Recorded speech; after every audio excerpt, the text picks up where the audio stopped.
Welcome. Thank you for tuning in to the fourth event in our City Imagine series, Public Transit in the Age of Google, Uber, and Elon Musk, hosted by WOTS Toronto. I'm Sienna Tristan, and I will be your host this evening. WOTS Toronto is a festival of books, ideas, and imagination, but we're also more than a festival. WOTS is a community.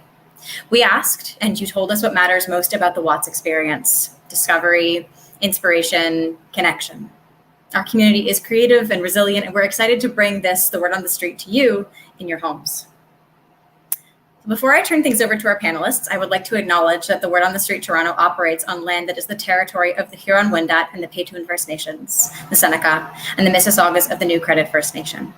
This territory is the subject of the Dish with One Spoon Wampum Belt Covenant, an agreement between the Haudenosaunee Confederacy and the Confederacy of the Anishinaabeg and Allied Nations to care for and share the resources around the Great Lakes in peace. Chikarundo is now home to many diverse First Nations, Inuit, and Métis peoples with long histories on this land. We are privileged to be able to live, work, and create in this territory, and we must act with awareness and solidarity. We encourage you to educate yourself about the land you occupy, wherever you're tuning in from.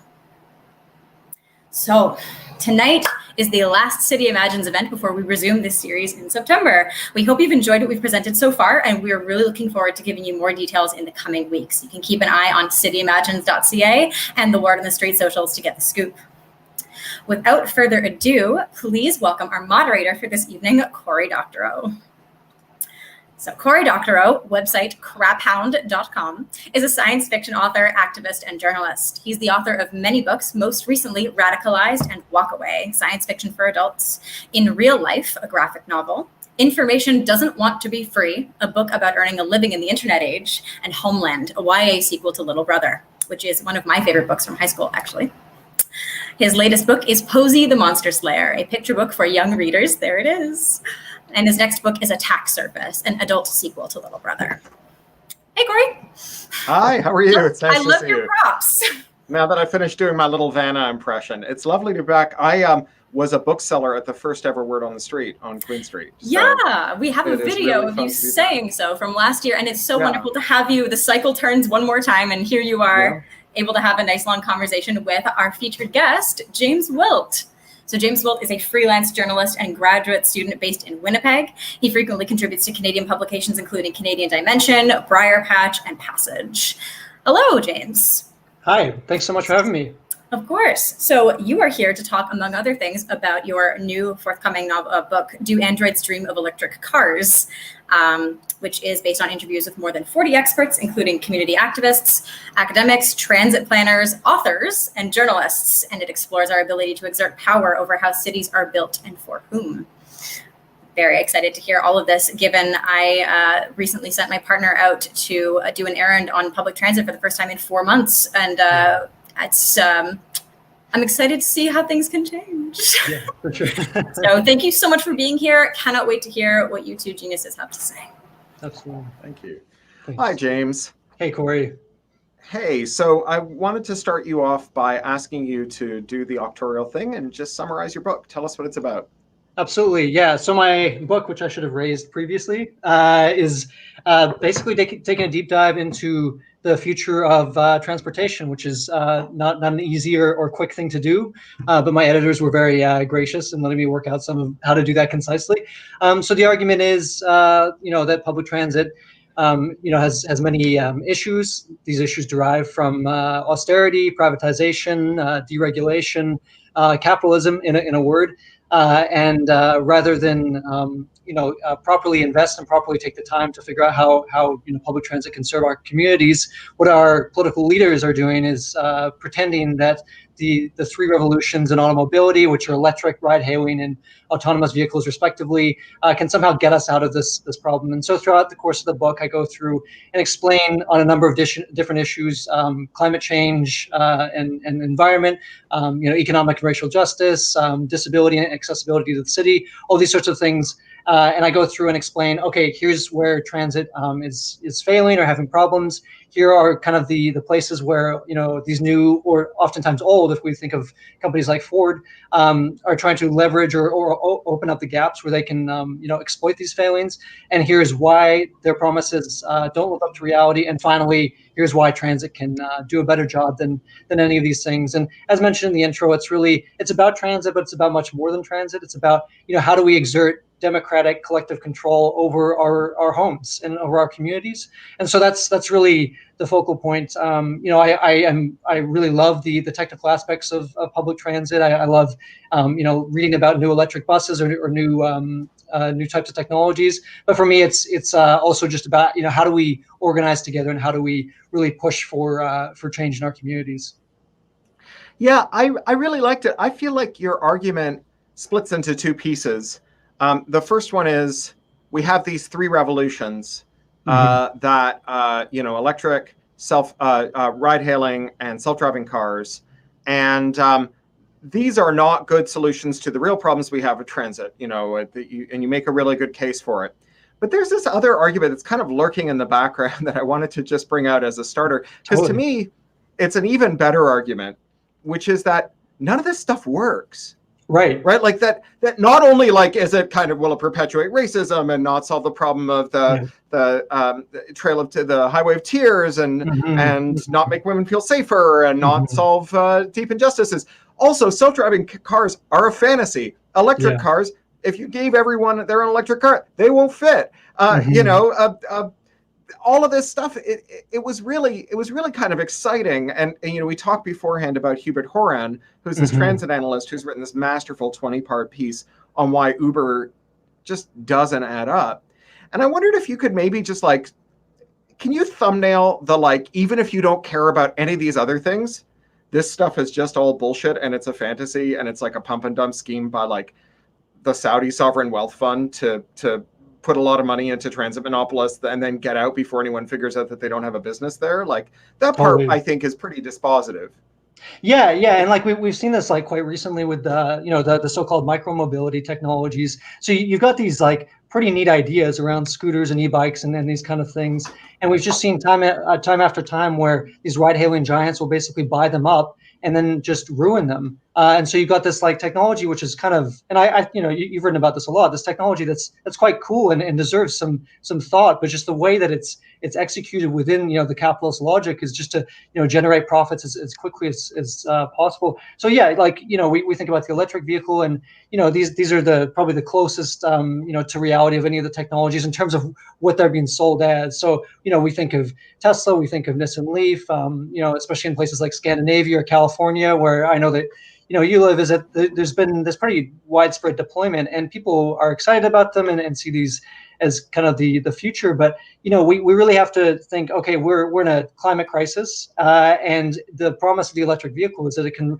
replace, the personal fossil fuel driven or powered automobile. And, as you mentioned, it's absolutely not possible on many, many different levels, whether it's just the raw resources that we need to actually input, putting aside, the deep injustices that you mentioned that are associated with that, but just being able to do that logistically is just a massive feat. And all the while we have these perfectly, these technologies such as, streetcars or trolley buses, or these technologies that have literally worked for over a century that are just sitting there just waiting to be deployed.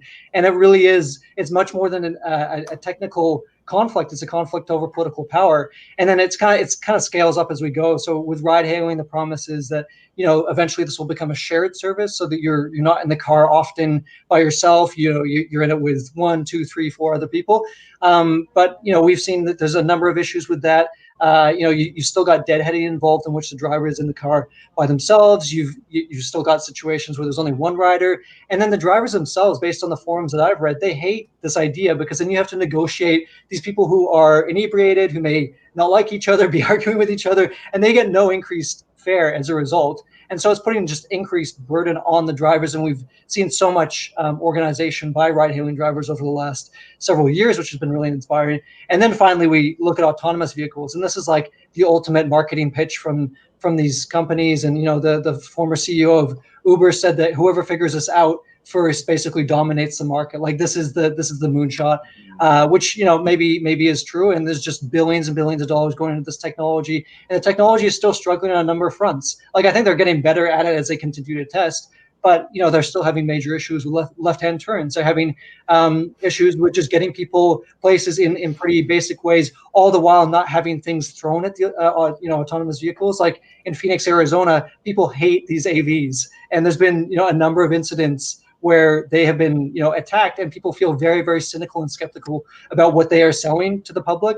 And polling data of course will change over time, but currently many people don't feel comfortable about the idea of a robot driving them around. And so I think there's just many question marks about consumer confidence, about the actual technological ability for these things. And a lot of the people I've talked to say, yeah, we may get level 5 autonomy one day, but that may be 40, 50 years in the future. And can we afford to wait that long, given the urgency of the climate crisis and given the urgency of a lot of the other things I'm talking about in the book in terms of just addressing, racial inequity and addressing, accessibility for people with disabilities, all these sorts of things. So, to your point, I think a lot is being sold to us. A lot of it is bullshit, as you say, and we have far better solutions out there if we can just organize and make it happen, which is no small feat.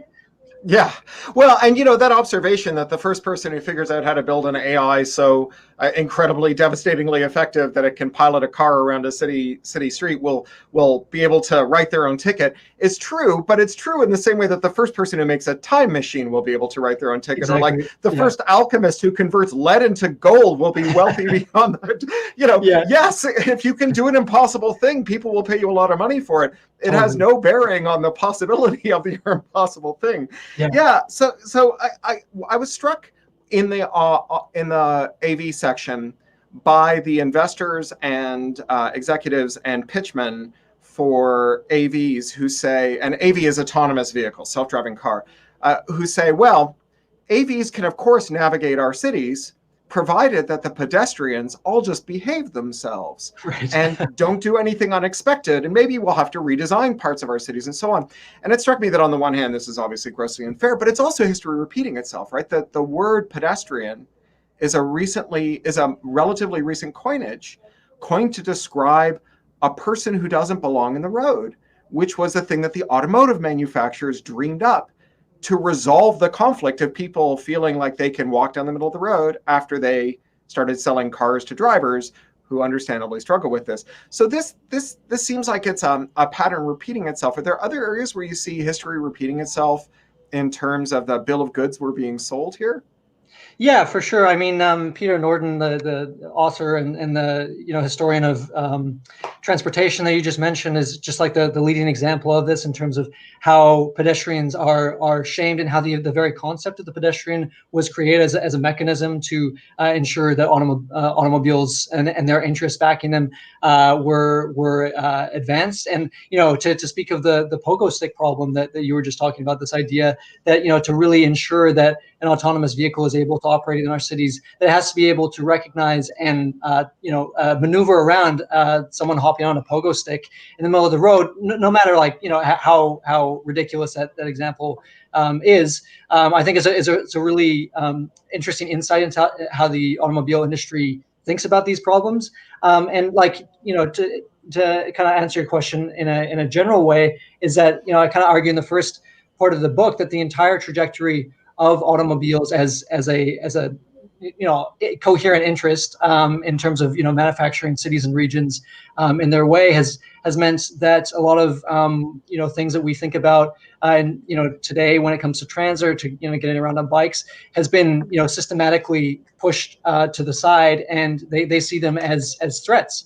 And so we've seen, many examples of automobile companies just having wanton disregard for the lives of pedestrians, and this, disproportionately impacts people in low-income communities of color. And we've also seen this, the classic Ford Pinto example, or Ralph Nader's, conflicts with and having PIs tracking him, and all these sorts of things where it's like, I hesitate to say the industry is sociopathic in nature, but it had such a singular idea of what a city and region should look like. And I think it's really important that we understand the political economy of how this has happened over the past century and how it has resulted in incredibly racist policies. Of course, it's not like the executive of Ford is saying, that they want vicious gentrification that dispossesses people from their neighborhoods. But the way that highway infrastructure was built in the U.S. and in Canada was done in a way which has resulted in massive dispossession of Indigenous peoples and Black communities. And so what this has meant, looking at this 100 years later, is that we're seeing these same things recur, where we're making policy decisions based on the idea of the autonomous vehicle being available in 10 or 15 years. And of course, if you have this logic in your head, if you have the idea that, okay, not only can it be autonomous, but it can also be electrified and hopefully it can be shared, then the fundamental assumptions which are driving, the construction of roads and highways and new suburban communities and all these sorts of things never get fundamentally challenged. And so this is massively concerning. And something that I don't see that much discussed within sort of the transit wonk community. There's a lot of very smart people thinking and talking about transit in the situations that we're facing, but I think it really needs to be recognized how deeply racist and classist a lot of these policies were. I think that's really like the major strain that runs through all of this. Like tracing back 100 years, was it, it's a political project to physically dispossess a pedestrian, but it's also to physically dispossess, Indigenous nations and Black communities, all those sorts of things. So I think, to keep things somewhat concise, I'd say that's like the main kind of the line that runs through everything. And the thing that really needs to be challenged in terms of our transit politics as well, because the way that transit becomes privatized and it becomes controlled by ruling class interests ends up reproducing a lot of those things. And that's what needs to be challenged, not only in automobility, but also in how we think and plan transit as well. Mm-hmm. Yeah, so it's interesting to hear that tension between this idea that there are great forces at work and also that there are individuals of course, who are sort of named individuals. And there's one of them in your book title, right? You actually like name check Elon Musk. It was quite an interesting character. I mean, I was recently listening to the Trash Future podcast, and they were unpacking his what's happened with Tesla to make it profitable. Tesla is not profitable because they're selling cars. Tesla is profitable because they're selling carbon credits to other auto. So Tesla is profitable because they are enabling light trucks, SUVs, to get on the road and still pass muster because the manufacturer is buying credits from them. Yeah. And Musk, he styles himself as a great champion of the environment. He once went on Twitter and said, I consider myself a utopian socialist in the mold of Ian M. Banks. And Ian was an acquaintance and colleague of mine and a radical socialist and a unionist. And I replied, I knew Ian, and he was a trade unionist, and you're under investigation by the National Labor Review Board. And he said, oh, but Banks's stories, they didn't have unions in them. And I said, yes, they were set on trillion-person solar system-sized spaceships piloted by massive AIs that could travel faster than light. And he said, well, if he could see a Tesla plant, he wouldn't think we need a union either. And I said, respectfully, there's a difference between eking out marginal improvements in the production of automobiles and creating faster than light travel. And he said, I was beneath contempt and blocked me, and then went on a rant about how I didn't care about the environment. And it's interesting because you point out that Musk and Uber have both decreed that for them to be successful, public transit must cease to exist. Uber, in its prospectus for its investors in its IPO, said that their only path to profitability was if every mile currently traveled in a public transit vehicle was traveled in an Uber instead, that was their only way to become profitable. And Musk says, oh, being in public transit is like being next to a serial killer. I guess it takes one to know one, but it's really amazing. So on the one hand, you have these individuals, named individuals doing stuff, but then you have a lot of partisans for automobility. I was reminded reading your book that my mother, who is an activist, told me that her mother, my grandmother, who was the least activist person I ever knew, went to exactly one protest, and it was to protest the TTC bringing a bus into her Willowdale suburb. Wow! Because she thought it would change the quality of the neighborhood. Right. And I wonder how we change hearts and minds, and to what extent changing hearts and minds is really about building guillotines outside of Elon Musk's castle. I mean, I think it really is important to frame transportation politics and transit politics within the politics of class struggle, as you mentioned, and of Black liberation, Indigenous liberation, these sorts of things. I'm sure a lot of people will say, okay, let's be serious. What's the relationship between a bus and what you're talking about? But I think we really need to see the decisions that are being made around transportation as an extension of things that are building our cities and building our communities in ways that advance the interest of white supremacy and capitalism and all these sorts of things. And so I think if we can frame this as part of a much bigger struggle, a struggle for liberation for all of us, for a right to housing, for a right to food, for a right to just and fair work and all these sorts of things, I think it becomes a much more convincing package than trying to say that, okay, this one bus or this one streetcar or whatever is going to change anything. And that's reductive. People aren't saying that explicitly, but I think it really is important to frame it within day-to-day struggles that that people are facing. And so that's where cases for free transit, for example, are really compelling to me, and I think compelling to a lot of activists, because it unites very real concerns that people have around lack of money, and the idea of having to pay a user fee, a very visible user fee every time that you get on a bus or a train. It brings in the case against racist policing. We've seen this across the board, is that fair enforcement is unsurprisingly administered in an extremely racist and classist way. And so I think there's critiques of free transit. I won't get into them now. I'm an advocate myself, but I think as an argument, a case like free transit can be really compelling in terms of bringing some of these things together.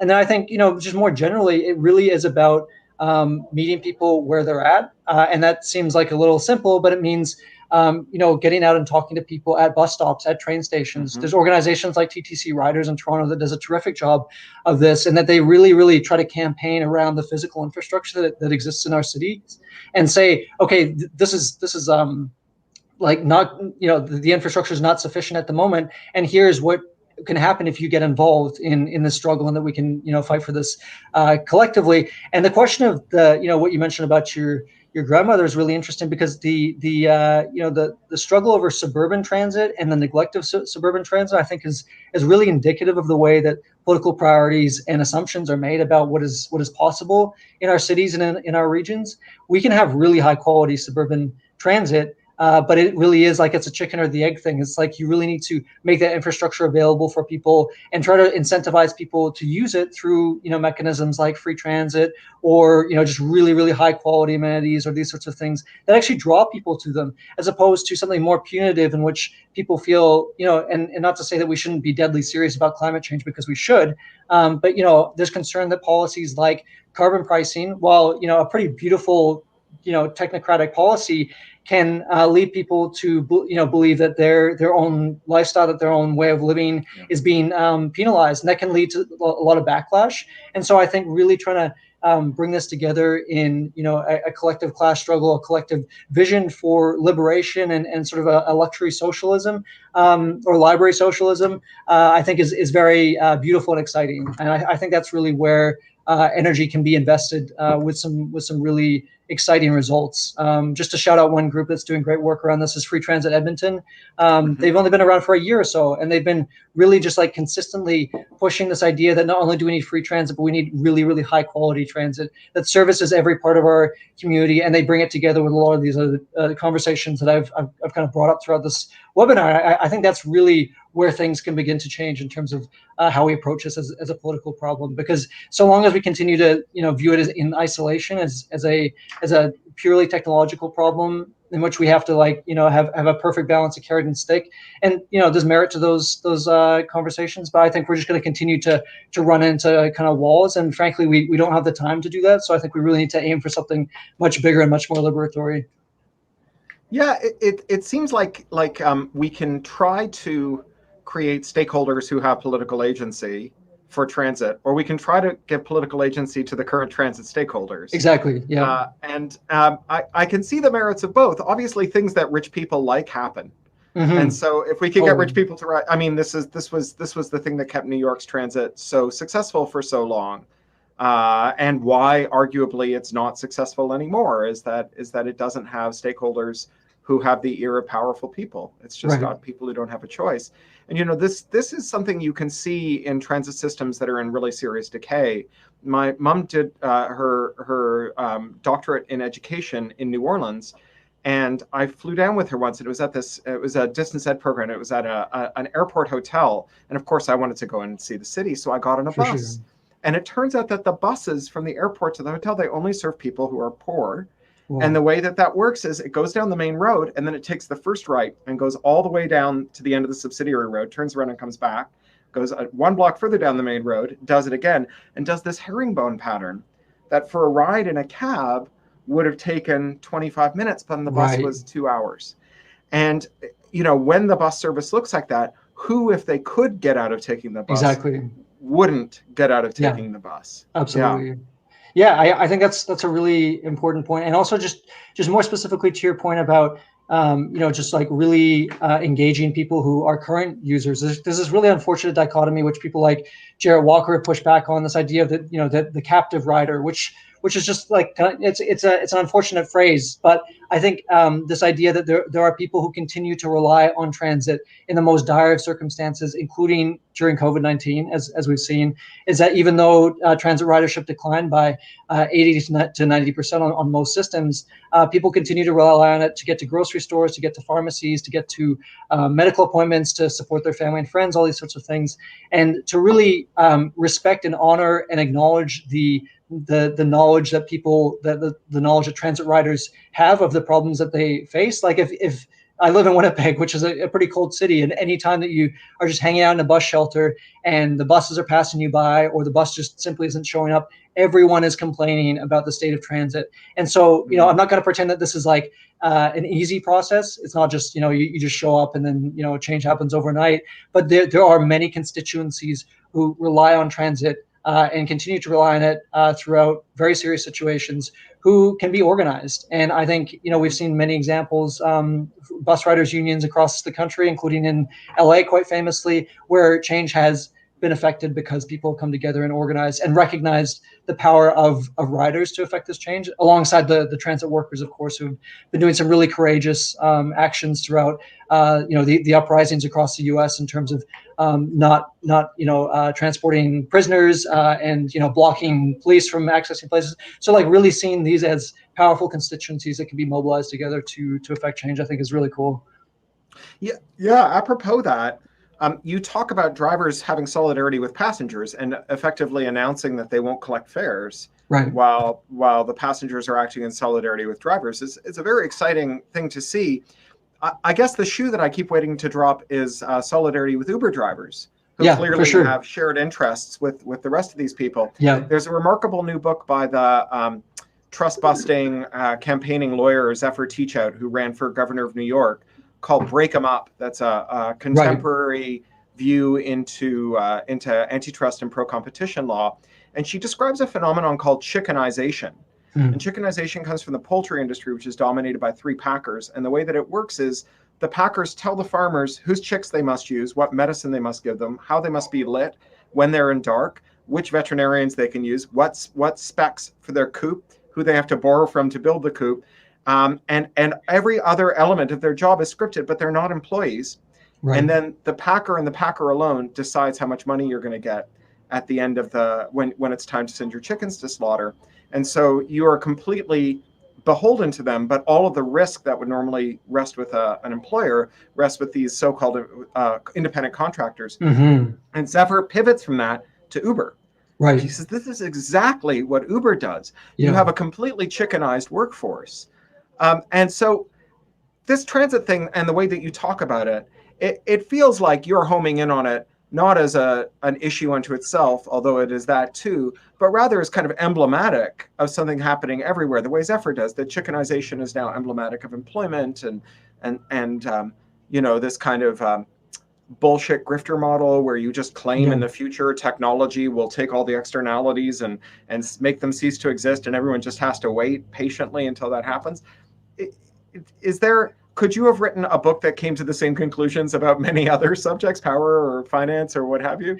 I think so. Yeah, I think it and I kind of hinted that quite strongly in the conclusion of the book, is that that transit is it's a site where we can organize around for these kind of things that you're talking about, and it's by no means the only one, and it really needs to be done in partnership with housing struggles, because we constantly hear, okay, and there is validity to it, is that, okay, you build a new bus rapid transit line into X neighborhood, or you build a new subway line into X neighborhood. And there's been a lot of research done around the actual effects of this, but it can lead to gentrification, displacement. So there's very real concerns that people have about what the impacts of new transit infrastructure means for an area. We hear the same thing about streetcar gentrification or bike lane gentrification, or these sorts of things.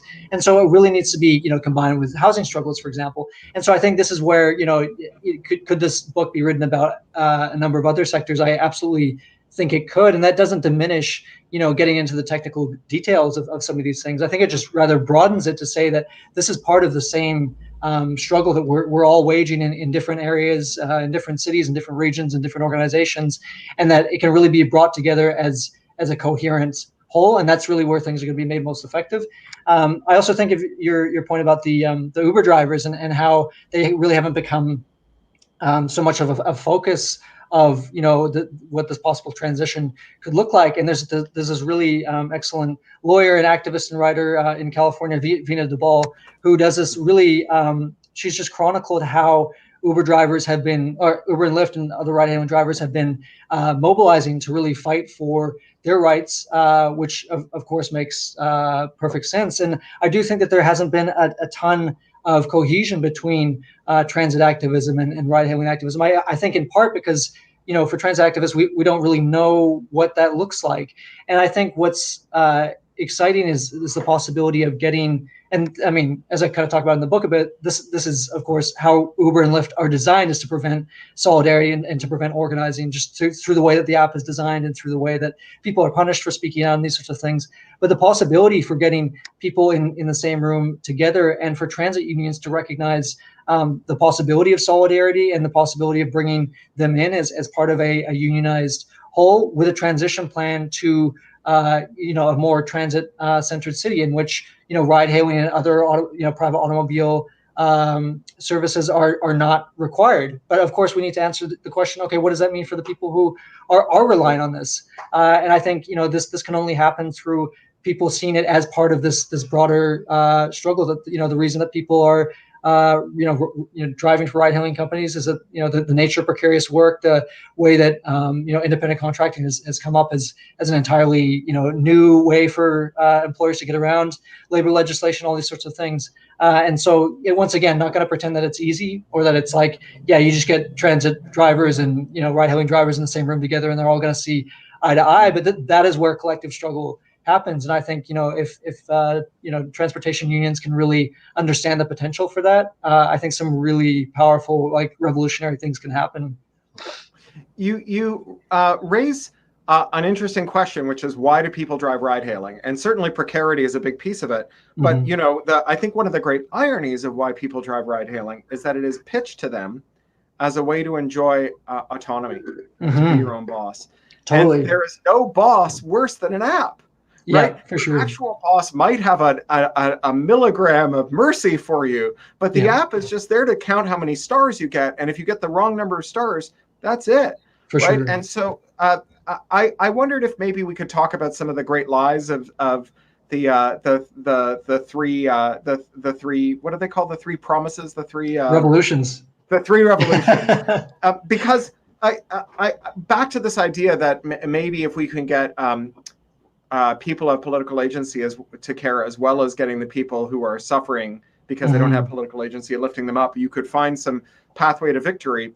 I think that there are a lot of people for whom some of these other questions may not be priorities, but who are best pleased to find out they've been lied to. So one of my favorite ones in autonomous vehicles is that trucking is the most significant realm of employment in America, and trucking is the easiest automated occupation in America. And this comes from what by this point must be an absolutely deliberate misleading of Bureau of Labor Statistics tables. It might have been a mistake at first, but the BLS classifies everyone who drives a heavy vehicle as a trucker. Right. If you drive a UPS van, you're a trucker. If you drive a milk float, you're a trucker. If you drive a 16-wheeler long haul, you're a trucker. And when people say, oh, well, truck driving is really easy to automate, they mean 16-wheelers and dedicated lanes, which, by the way, is just another way of saying a train. Right. but yes, we can have automated trains. I meet my friend, the BART system. Yeah. There is this idea that we're going to automate FedEx drivers the same way that we are going to automate 16-wheelers going long haul on the Trans-Canada. It's just a nonsense. So do you have any other favorite lies of the three revolutions? I think the idea in terms of electrification that discussing resource inputs is purely a right-wing distraction. I think this is a really unfortunate thing that we saw, with the Michael Moore produced film, which I haven't watched and I have no real plans to, based on the reviews that I read. But this idea that we've kind of just given up talking about what it looks like for not only justice in our cities and in our regions, but also for the global South countries that we rely on so much for these kind of resource inputs. And I think that the way that the industry has gone about it is this kind of thing's going to happen anyways. And we saw this recent Twitter incident with Elon Musk, joking about the coup in Bolivia and these sorts of things. And it's really unfortunate that we've kind of people advocating for transition have kind of just given this up as just a talking point on the right, because this is one of the technical things that I find very appealing about transit is that the better plan the system is, the fewer resources it's going to require that are going to put additional pressures on mostly indigenous communities in the global South.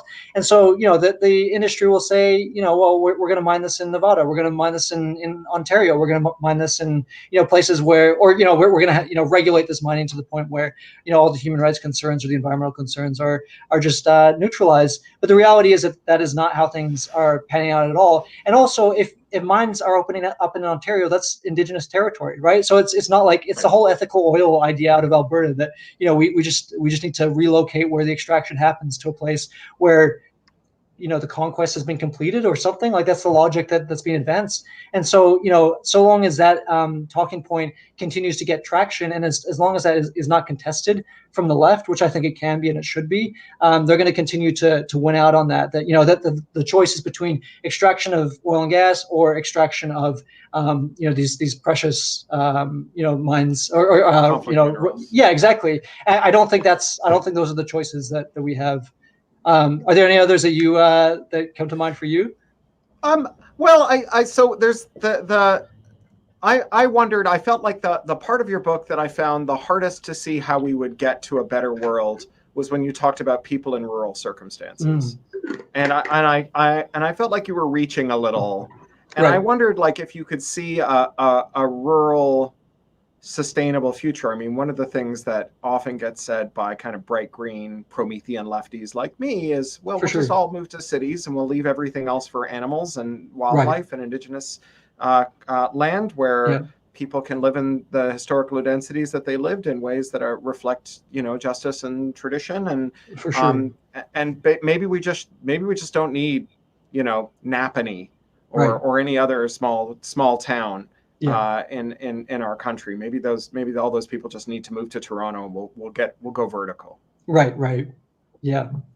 So, what do you see? Is there a rural future that for a sustainable technological future that isn't that displacement oriented and apocalyptic and? Yeah. I mean, I think there is. There's been a really interesting situation in Manitoba, and I think Ruth Wilson Gilmore's written about this very coherently in the context of California. But the way that incarceration has become a rural economic driver, and that's the way that a lot of carceral policies get justified as it's a job creator in this small town or this region that doesn't have access to many other opportunities. And what that's meant tangibly has been really, really devastating.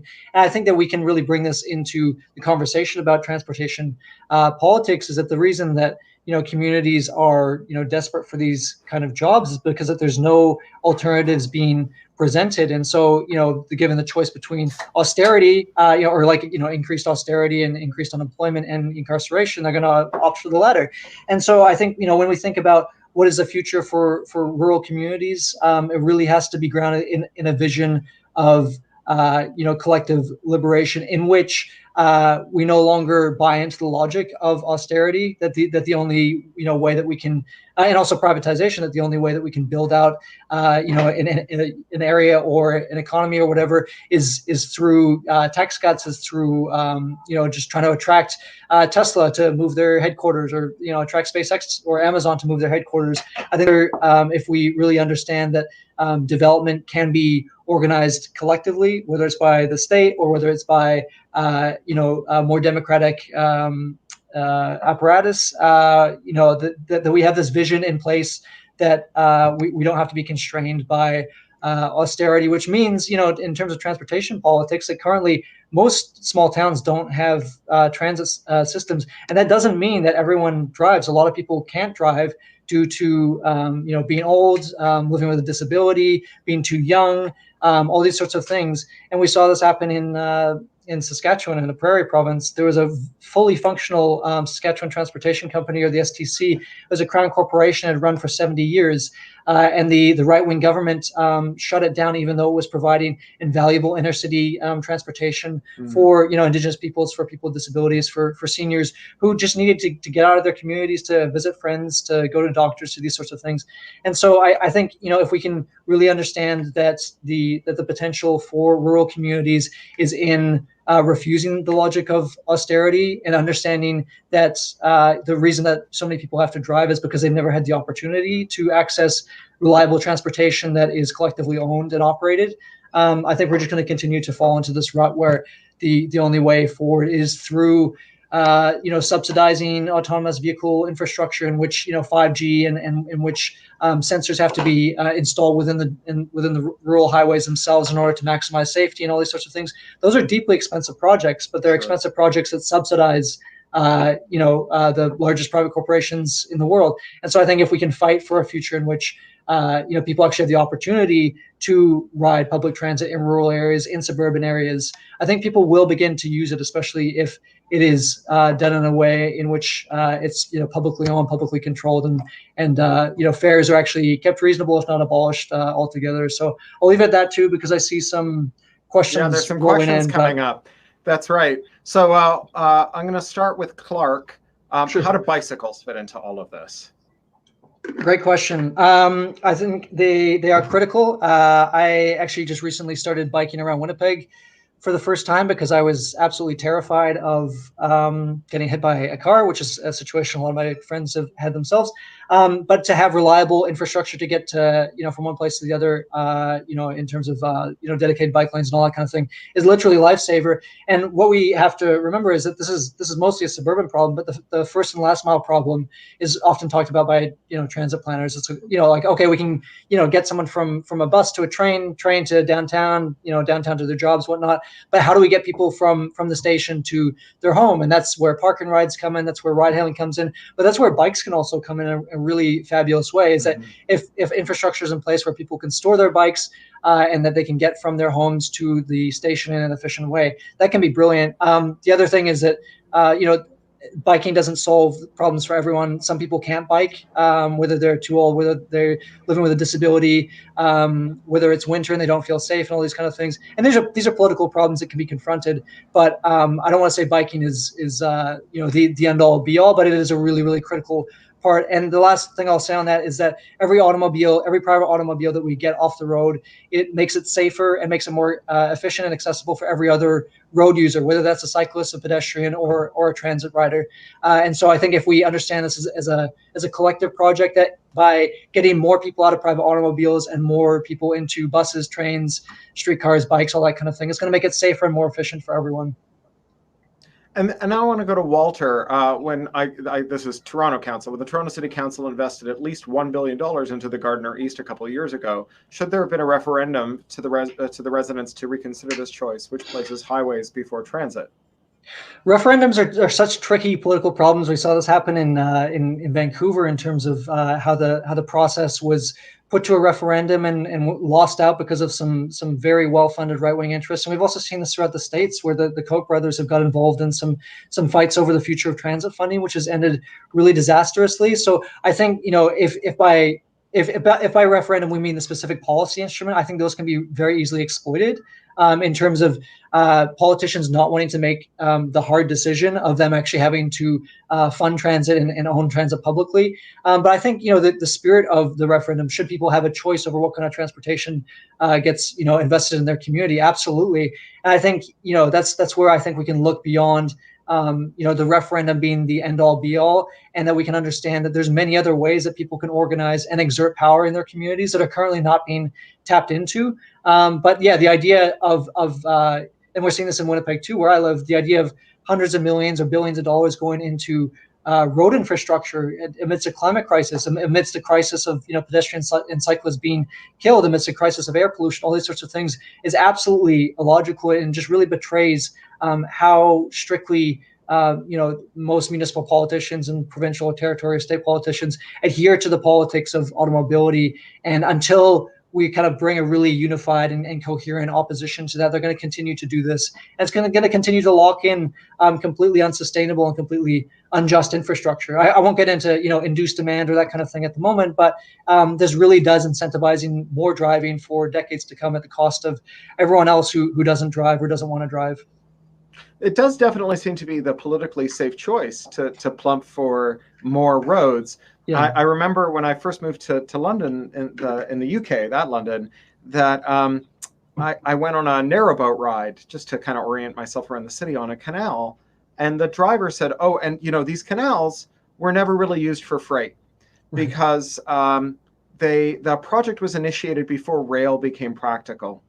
And because it was London, we got a late start because it was very built up, and clearing the right of ways would be a big deal. But because it was London, we wanted something very grand, much wider, systems of locks and so on. Really something that could accommodate a lot of freight. And then the railroad got invented, and it became pretty clear that we weren't going to use barges to ship freight at all. But no one was going to stop building the canals. Right. So now we have these canals running through London. And, every time someone starts building a road in the middle of the climate crisis, this is what I feel. It's like, clearly, this road is going to be a white elephant. It's going to be an empty canal. It'll be a tourist attraction. Yeah. Why are we building it? A really appalling line that's come up in Winnipeg in terms of justifying more transportation infrastructure, at least from our mayor, is that, don't you know that buses and bikes operate on roads too? And it's just like, man, it's so condescending and insulting to think that we can build in ways that prioritize these kind of transportation technologies on existing infrastructure, let alone building them for more cars into the Don't you know that future. Cyclists love toll booths and divided medians? Kareem asks, isn't it a bad idea to make free transit issues an issue for the left to deal with, right? Isn't this just a stick for the right to beat the left with? I don't think so personally. I think it's part of a much bigger struggle to kind of redefine how we think of public services. And so this is something that organizations like Free Transit Edmonton or Free Transit Ottawa, I think, have really argued quite coherently, is that that by not funding public transit as a public service, what that's meant is that we're downloading all the costs on the individual, and it's becoming a user fee for people to use. And what this means is not only that people are pushed out of access, that people can't afford it, but it also turns it into something that becomes more of a commodity as opposed to something that you feel like you have access to regardless of who you are. And this is one of the arguments I've heard. I mean, you would be able to speak to this more specifically, but in terms of why it's taken so long for the Conservatives in the UK to be able to really take on the NHS, is that you build a public service which is so good and so well funded that it becomes part of a collective identity, that it becomes part of something that people can struggle over and will struggle over. And so I think that's what's kind of exciting about public transit, and also recognizes that the impacts of current transit and the way that transit funding happens is that it disproportionately impacts the people who are poorest, the people who are Indigenous and Black, the people who, and the drivers themselves. The fact that they have to be effectively tax collectors means it can lead to a lot of altercations and a lot of undermined safety for the drivers. And so I think, making an argument that what we need to do is take money from the rich, I think we can make many arguments for that on many different issues, but we take money from the rich and we allocate that to services and infrastructure that we want to build up and that we want more people to use and to really sell it as part of this transformative process.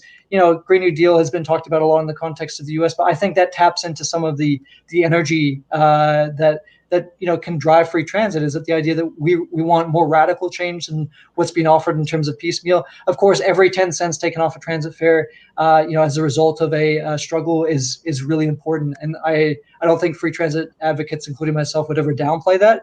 But I think it's part of saying that we need far more radical change far faster. And where we've seen free transit implemented, such as in Dunkirk, France, or hopefully in Kansas City, Missouri soon, is that there's been really, really successful upticks in ridership. A lot of people stopped driving their cars and started taking the bus for the very first time in Dunkirk, France, as a result of the policy. And that's not to say that free transit, just snapping your fingers and having that change made overnight is enough. It's not. You have to make sure that the quality of service is there, that people can rely on it, that the frequency is there, that it's accessible, all these sorts of things. But I think it is a really important step, and it's a helpful framing device in terms of saying this is the world that we want to live in. And that we want the rich people and the rich corporations to pay for it. We don't want costs to continue to be downloaded on individual transit riders at the cost of transit workers, just like we don't want to see the cost downloaded on ride-hailing drivers to subsidize the rides of the predominantly affluent in the large urban centers. And so I think that's where free transit can be used by the left as as a useful framing device. I don't think anyone who's serious about free transit would say, just abolish fares and that's it. There are many other changes that need to be implemented to make sure that people use transit and can get where they need to go in transit. But I think, insofar as it can push some of these conversations forward about, anti-carceral struggles and accessibility and all these sorts of things, I think it's important.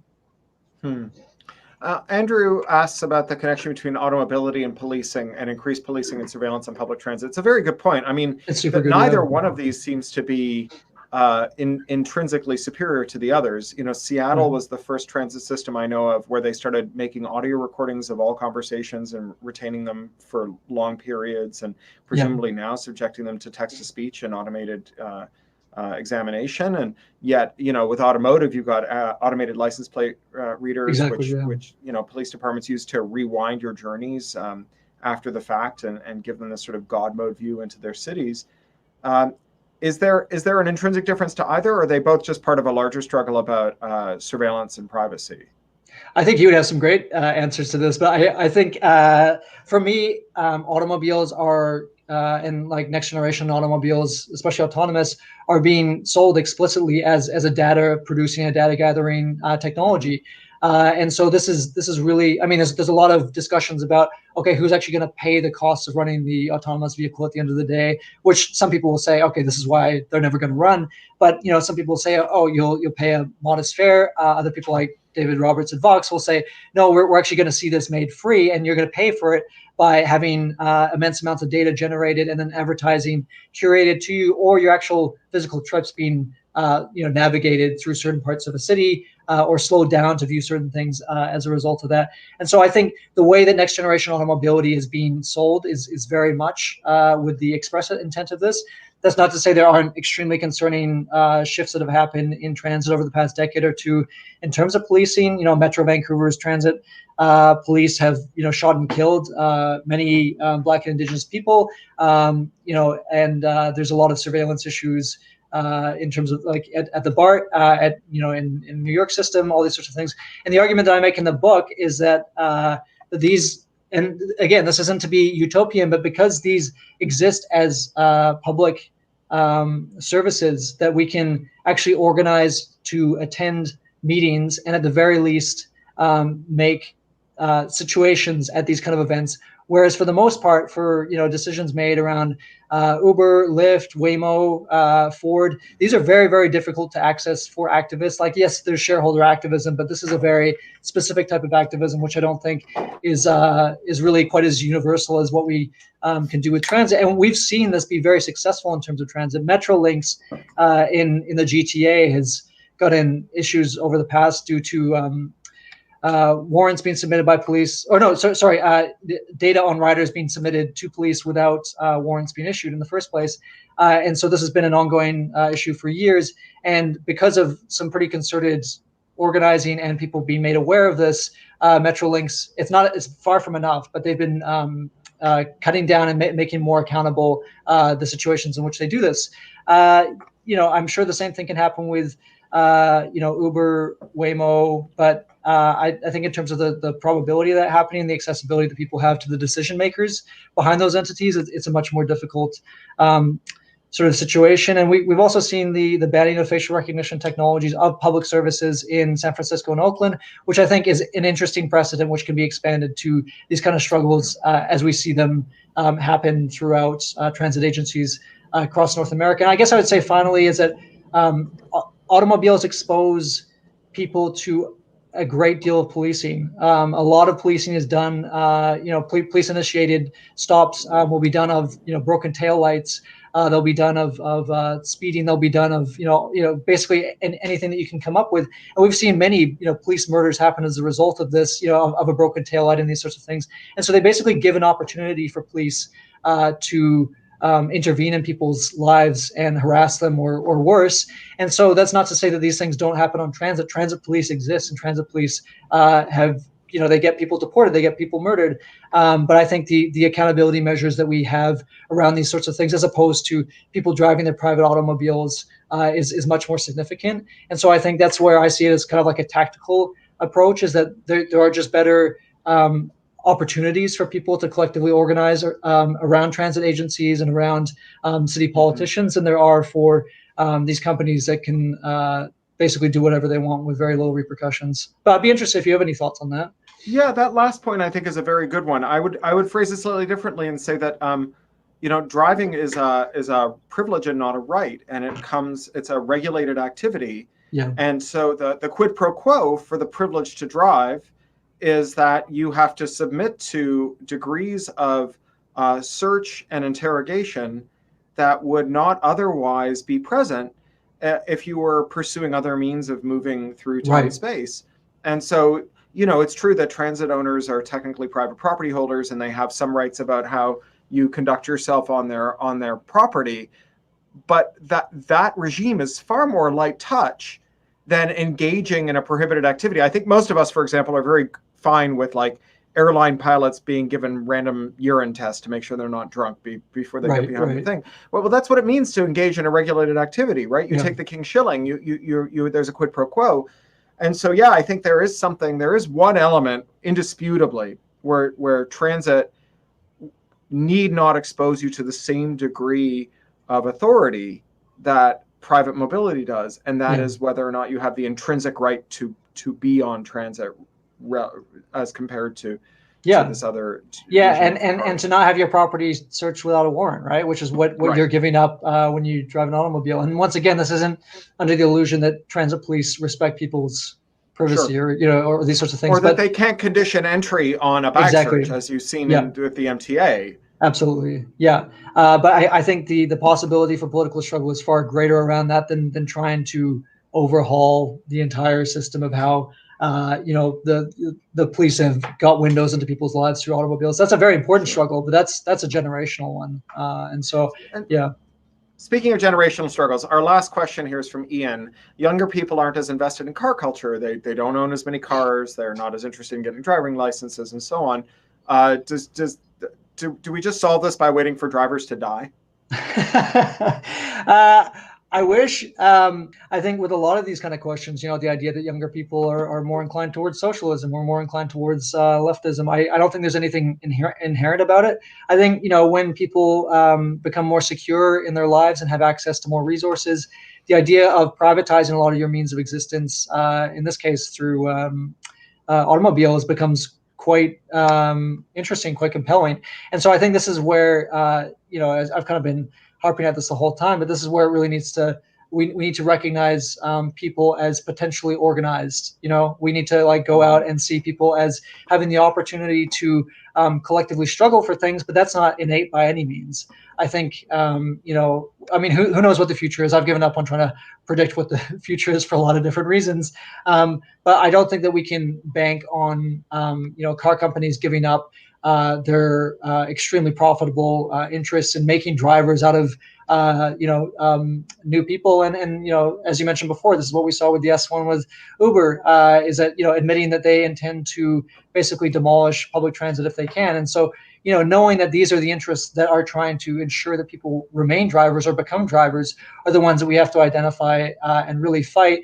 And I think we can fight that by arguing for a more compelling, a more liberatory, a more collective vision of society, which transit is a part of. And I think as a result of that, young people who are asking a lot of really big questions of our society, why in the States, why is healthcare for profit? Why do police exist? A lot of these like really big questions, I think, can be collectively organized just like any other issue can. I think that's where public transit and public transportation can become a site for that, which I think is compelling. And I think we've seen organizations pop up across North America, around the world, where people are making really, really concerted efforts to ensure that this is an option, and not only an option, but well through COVID-19 and beyond, that public transit is going to be funded and it's going to be prioritized as the public service that it is. And so I think so long as that continues to happen, the demographic group will demand better public transportation. But we can't just hope for it. We have to really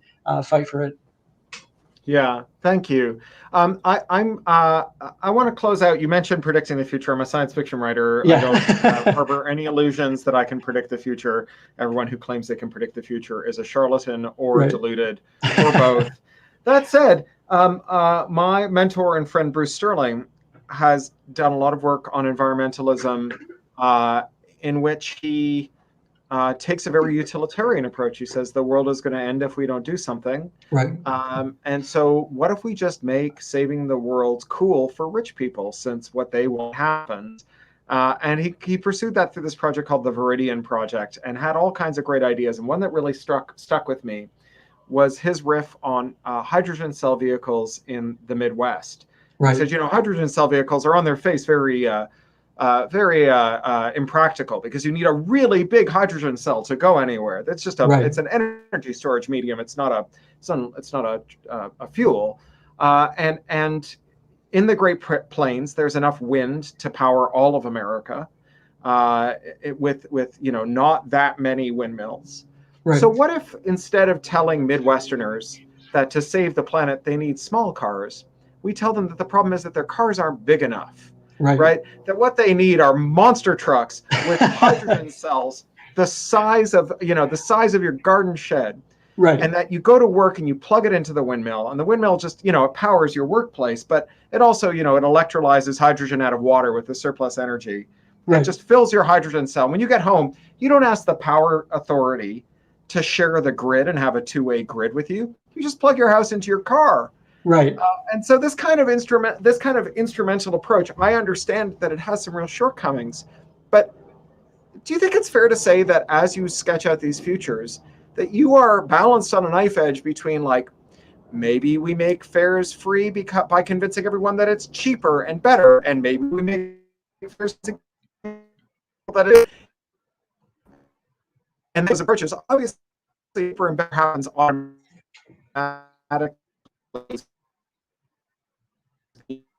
equal. Where do you wake up some mornings an instrumentalist and other days an idealist, and do you have to figure out which one of those is more important to you?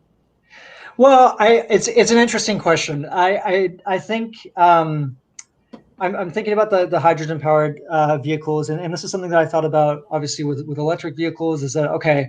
The chief issue that we're facing is that we need to replace the motors that operate these vehicles, and make sure that they cut down on air pollution, but arguably even more importantly, reduce greenhouse gas emissions. I think there is a really compelling case for that, and there is a compelling case for the electric vehicle. It's very pleasant to drive and all these sorts of things. What I would say is actually utilitarian about my approach is arguing that the problem with automobiles is not only greenhouse gas emissions and air pollution. There's many, many other severe crises that are associated with automobility, which is why we need to fight for a different kind of future altogether. And obviously, I get into this throughout the course of the book, but whether it's actually being able to access us economically, whether it's being able to access it based on disability or age, whether it's a number of different things. And I think that those are pretty fundamentally utilitarian arguments. The idea that putting more cars on the road is going to create congestion. It's going to make every other mode of transportation less efficient. The idea of what we were talking about before about the pogo stick problem, that we have to create automobiles that can get around pedestrians rather than build environments where being a pedestrian is actually prioritized and something that is pointed to as a good. Whether that good is to do with just being able to have exercise or get out in the air and all that kind of thing. But I think those are utilitarian arguments that are certainly idealist at this point, but through struggle we can help identify them as net goods for our communities. And so the idea that I talked about before about linking transit and housing struggles together is that if we want people to buy into sort of liberatory transit planning, we have to make sure that this is done in a way in which people's real needs around where they live are acknowledged. And so we think of the Great Plains, or I guess like Manitoba and the prairies and all this kind of thing, is that there's very much a car culture and a very, very long history of people getting around this way. And I think it's important that we don't deny that, but we can link that and say, okay, this is the current existence that we have, but this future will give you so many tangible improvements in terms of how much it costs you to live, how much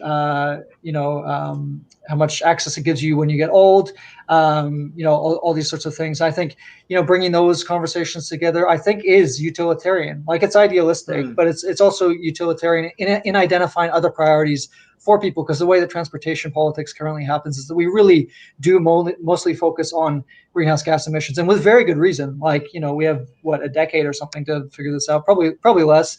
But I think being able to link in these different concerns that people have about how they live life and how they work and all these sorts of things, I think can open it up to some utilitarian fixes. It might not be quite as